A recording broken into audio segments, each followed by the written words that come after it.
You don't know what that song is. I don't know that one. I hit a bad note in there, and I'm sure it almost made me fart. It was so bad. But I generally got it. You don't know that song. It's Top Gun. Don, don, don, Take my breath don. What in the world?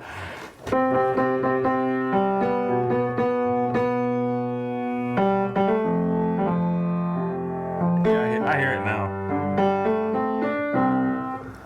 I hear it now. I thought for sure. Berlin. Is that what that is? Mm-hmm. I thought you know the Berlin's song. I should have. Man. I'm an idiot. It didn't nothing. Nothing. Wow. Wow. And you even mentioned Top Gun in one of our last videos. Yeah. Possibly the one right before this. Yeah. I'm an idiot. Golly, man. Get it together. I think you were playing it wrong. I might have been. That's why I didn't get it. That's what I don't actually know how. That's what I'm going to tell myself. I don't actually know how to play any of these. I just think of them and just think. Well, hey everybody, welcome back to Great Measures. My name is Richard. This is Judson, and he's a Great Measures. big fan of Top Gun. So was your mom. We watched it last night. She's especially like that scene where it's "Take my breath." She's a big Val Kilmer fan. I am too. That's why. That's how we connected. We were like, Iceman. The Iceman. I used to love Val Kilmer. I still love him. I hope he's doing well. Holla, Val. Shout out to, didn't he have some sort of cancer or something? Yeah, throat cancer. Did a whole documentary on it and stuff. He's cool, man. I like him. I hate that whatever's happened to him is happening to him, but he'll always be the Iceman in my heart. All right, let's do some Slipknot. Playing volleyball. It's been a while since we've done a Slipknot song. I think the last one we did was Unsainted. Perhaps.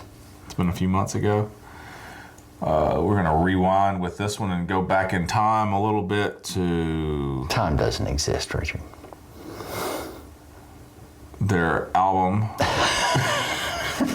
Their album called Iowa. It's called Iowa? Uh-huh, that's where they're from. Iowa. With a question mark? Iowa? Iowa?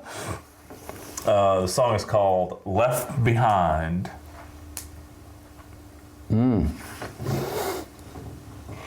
That's all I got for you. Is it based on that Christian book series, Left Behind? Kirk Cameron movie. They did turn it into a Growing Pains movie, didn't they? I never saw that. Let's do that. Okay. All right, this is Left Behind by Slipknot. Ready to roll?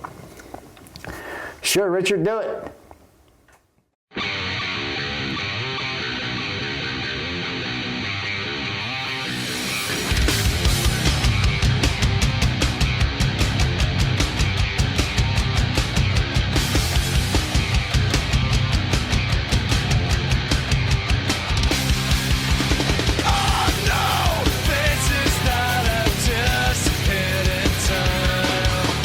Find me wrapped in glass and stone.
I need to start this section off with a bit of an apology, I think, to you, to myself, to our viewers.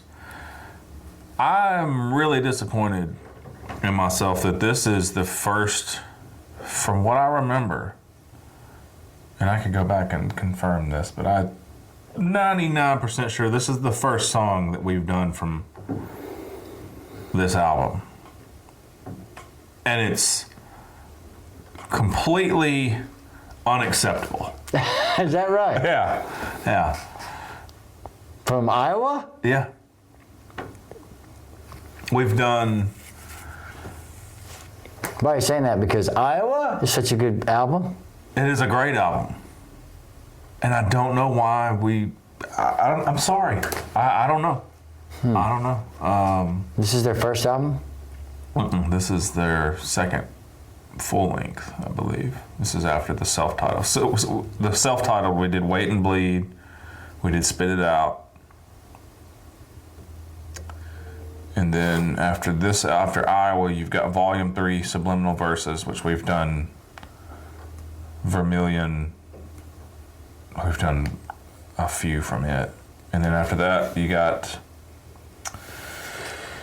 we've done... Other stuff? A lot of other stuff, and for whatever reason, we haven't done this one. Because this one's got... I was just going through the track list, and I was like, we did not do any of these. Like, they you're going to hate the title of the song, but they have a song called People Equal Shit. It's my favorite song on this album, and I don't know why we haven't done it. The Disaster Piece is another banger from this album. Like, I'm an idiot. And I'm just going to continue to call myself an idiot. Yeah, but you shouldn't talk too much about yourself that way. But you are a moron. Yeah, I'm a dummy. But this song to me, the first song I ever heard by Slipknot was Spit It Out. And this may have been, because I didn't discover Slipknot until I think after this album came out. Because I was 13, 14. I would have been 14 when this one came out. But I remember the video of this one was cool. It was cool for the time. It's not really that cool now, but... What was the video like for this song? Pretty basic. What does that mean? Just them running around? It's just them playing. There's some scenes of like a kid on a school bus and stuff. Well, I'm wondering if some of the visual images actually tell you what the hell this song is about. Lyrically, I don't know. I don't have a clue. Maybe it just has to do with being different. Maybe. The first part mentioning photographs of people, like just being... I'm not a big fan of picture taking. Okay. Drives me crazy. What does that have to do with this song? Well, I'm getting to it. Okay. Because, like my kid just finished up his high school soccer run, right? Really, captain of the team. They win their first 2 games of the playoffs, whatever. They lose the other night. But we're big in the sports and all that, big in soccer. So I go see him play, right? And my parents, live a little farther away, so they're not there as much as his other grandparents who actually live in that area.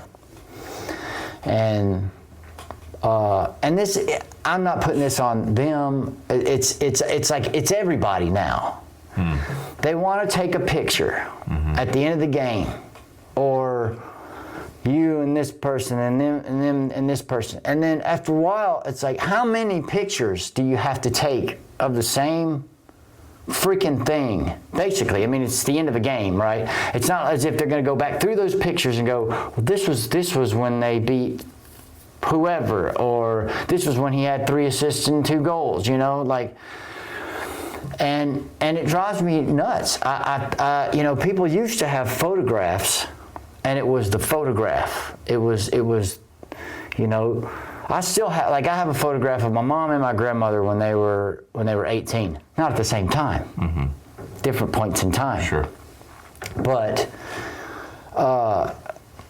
and they're interesting photo. That's the photograph, you know, or, I mean, even in just my lifetime, you know, I got there's photographs that people take from the 80s, whatever. I'm just saying, because we didn't have cell phones in the 80s and everybody's taking pictures.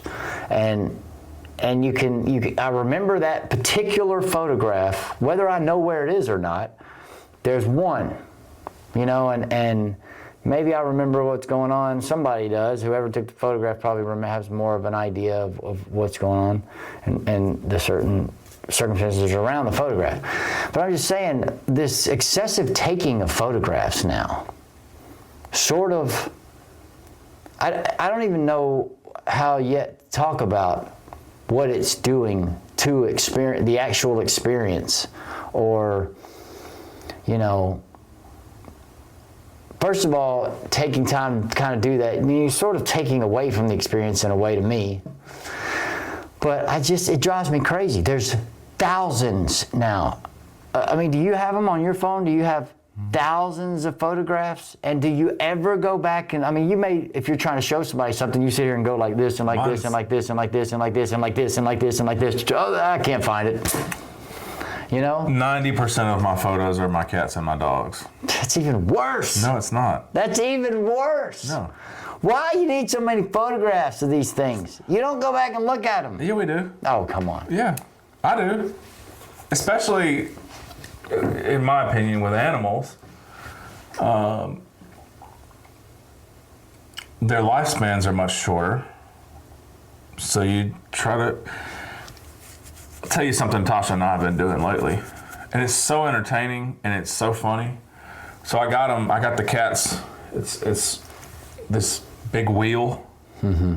and they can get on it like a hamster wheel. Okay. And it is the funniest thing, the most entertaining, because not all of them have figured it out. But the 3 or 4 that have, they fight over it.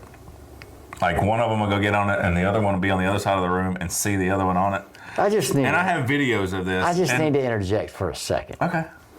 You have a wheel. Uh-huh. Okay. And as you just said, 3 or 4 of them, uh-huh. 3 or 4 of them, uh-huh. cats, uh-huh. get it, but the other ones uh-huh. don't. Uh-huh. So we can already assume right now that you're somewhere and you're past cat lady land here. You're into almost double digits. Sure. Okay. I just want 3 or 4. I mean, because me, if I had a cat, yeah, he or she wouldn't. Maybe they get it, maybe they don't. If I end up with another cat, one of them gets it, the other one doesn't. Mm-hmm. 3 or 4 of them get it.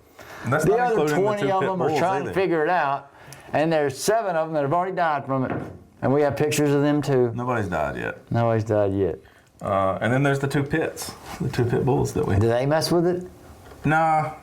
This is something that their claws get caught on or something, and then they end up going, because that would be fun. That hasn't happened yet. That would be funny. Do you ever get in there and spin the thing while they're in it? Well, that's kind of how we taught them, was put them on it and then kind of slowly Oh, no, I mean like... No, I'm not going to hurt them. Like the Wheel of Fortune kind of deal, just... No. That's not going to hurt them. You can't hurt a cat. Anyways, that's not what this is about. This is about... We have videos of that, and we'll be able to watch those videos. I agree with you. The photo taking is excessive, but the photo taking that you're talking about, I think, is different, because it's take a photo, immediately get it uploaded to social media so I can show everybody what I'm doing, or show everybody this false narrative of my life that I'm trying to portray. You can go through my social media pages, which I only have really one personal. I rarely, if ever, post a photo. With all these pictures, I'm just thinking about just my kid and after his soccer games, all right? And there's maybe 20-something soccer games, whatever. So And then somebody uploads that picture and says, "Oh, look, Isaac at another soccer game after the soccer game." Yeah. And his dad or his mom or him and his cousin or him and his teammates or whatever, because they all get taken. They all get taken. And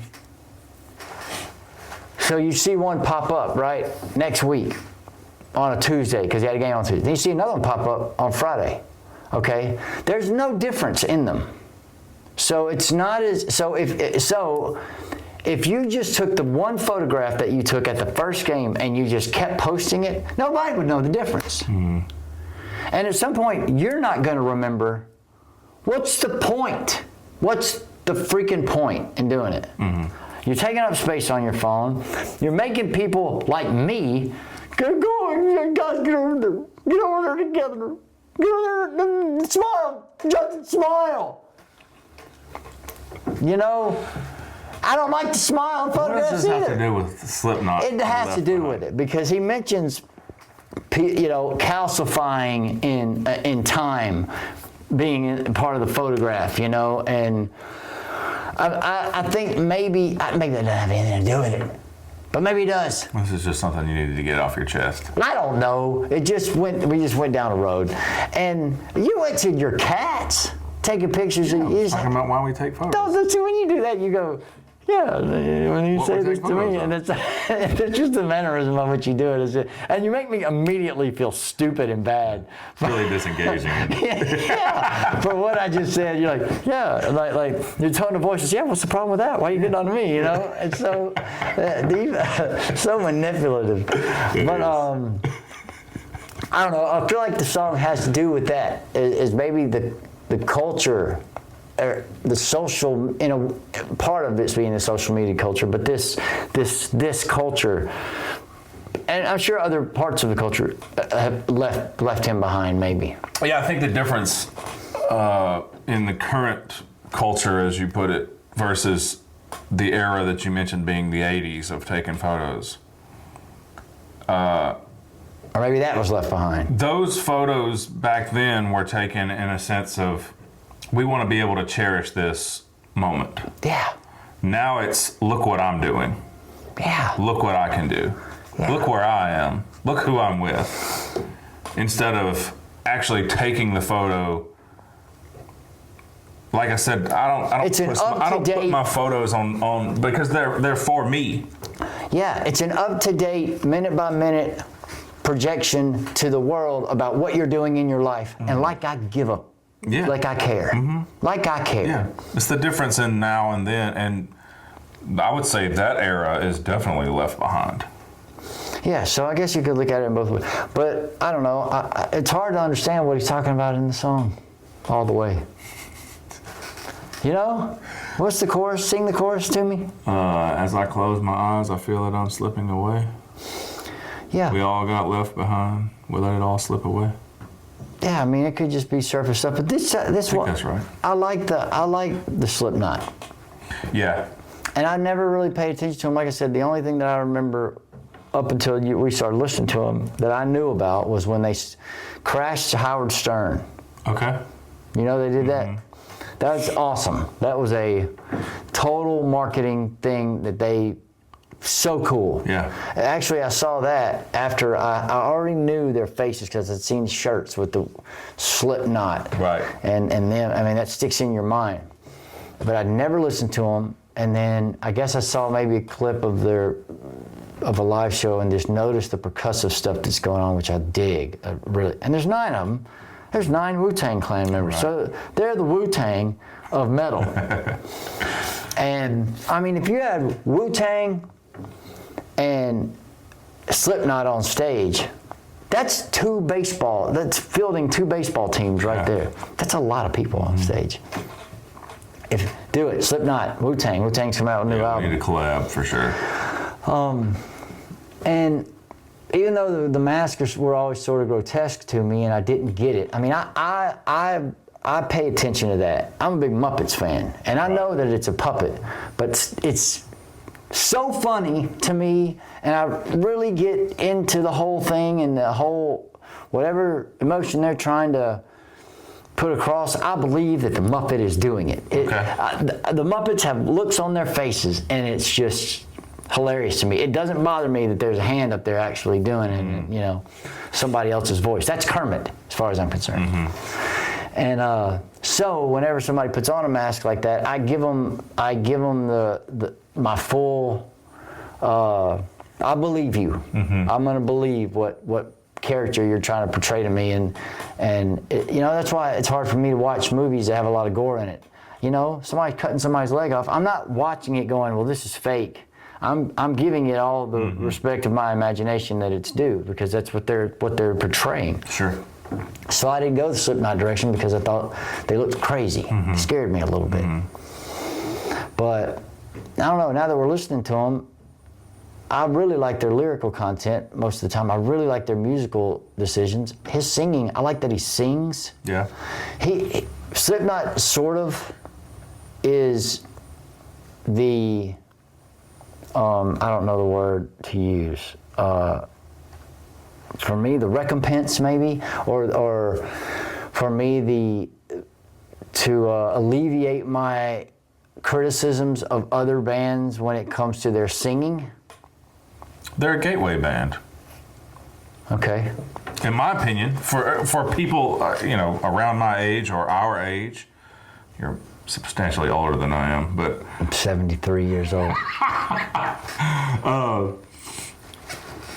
I think this was one of the primary gateway bands into heavier music because of the balance of that harsher vocal that still you're able to interpret or understand a majority of what he's saying, but then he takes his foot off the gas a little bit, and you're not being bludgeoned over the head with harsh vocals when he introduces his melodic, cleaner. Yeah, but you can still understand him in his harsh vocals. Yeah, that's what I'm saying. There's enough of it there to be able to understand. Instead of, if you had, you know, if we're talking in the late 90s, 2000s, and we've listened to Death. If you were to put a Slipknot album up against a Death album, and somebody who's never really acquired the taste for harsher vocals, they're going to lean more towards, not everybody obviously, but a large majority of those people are going to lean more towards the Slipknot because there's the balance. And I mean, you're talking musically, it's a lot less technical, but well, it allows it just. I like melody, and I like singing. And I think that's where the gateway comes in. Yeah, I don't think it's fair to call him a gateway though. I don't mean it in a bad way. I know what you mean, but I just think they have. They're a way of peeling the Band-Aid off slowly instead of just ripping it off. Yeah, but I don't even like that because I just think that they're actually offering. That's what I meant. That band offers me more of something that I think is musical rather than the other bands. I mean, it doesn't make me okay with the other bands. I still don't like Lorna Shore's vocals, but I understand them. I understand why there's an artistic value to them, and I don't understand why people like them. I still don't get that. I know that there are people that do. I don't understand why they do all the way. I understand that it is an art form, and I hear it for its percussive. You know, we've talked about all that. But Slipknot gives me a little more of a, okay, I can deal with I'm okay with the harsh vocals anyway. But he takes time to sing, like vocalists do. Like the guy who does the vocals in the band, the singer. Jeez. So I don't know. I don't necessarily like the game. I mean, I know what you mean by that. But I don't think that's right. Okay, fair enough. I mean, That's your opinion. they offer. It's wrong. No, they offer some of both worlds. Yeah. But that's because they're extremely musically minded. They're trying to give you. They're trying to take you on this other kind of ride, right? They soothe you with vocals, and then they scream at you, and then they can make all this space, and they can make all this noise. Slipknot is very musically innovative. And they can be with that many members, but what's that guy's name, Corey Taylor? Has this musical sense of, I mean, they play the other songs we've listened to, that's acoustic guitar and slow kind of stuff, and then slamming stuff with turntables and whatever else. They just got range, bro. They do. More so than other bands. You know what I'm talking about. I like, the more and more we listen to Slipknot, the more and more I like them. Okay. Well, I'm glad to hear that. And the mask stuff, you know, I'm getting to where, if you were to put one of those things on, you become something else. Looking out and being able to do things that you wouldn't normally, body movements you wouldn't normally do otherwise because people are looking at your face. And now that they're looking, that's a cool idea. I'm trying to look at it the other direction, through the mask, and because if I'm just watching them doing, it's just kind of unsettling, you know. But trying to see the hand up in the puppet, so to speak, helps me a little bit, because, and then obviously to do it, and you think about doing something like that, you know, people put on masks for that reason, or even just sunglasses people do. Yeah. But whatever, dude. I wish I knew what the song was about all the way. Yeah. I just feel like it has to do with a feeling of being not with the crowd, you know. There's a part of the world as it evolves that some of us are left behind from it, maybe. Or maybe it's a sense of self that used to be that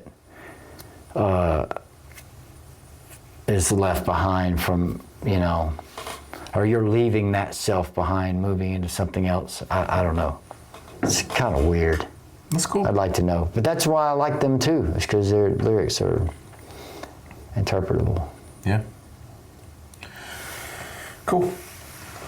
Thanks for watching, everybody. We are Great Measures. My name is Richard. This is Judson. That was Left Behind. Great Measures on Richard for bringing up cats. I got a Great Measures on Richard. That's 1. Shooting 2. That's basketball reference. It's a basketball reference, Richard.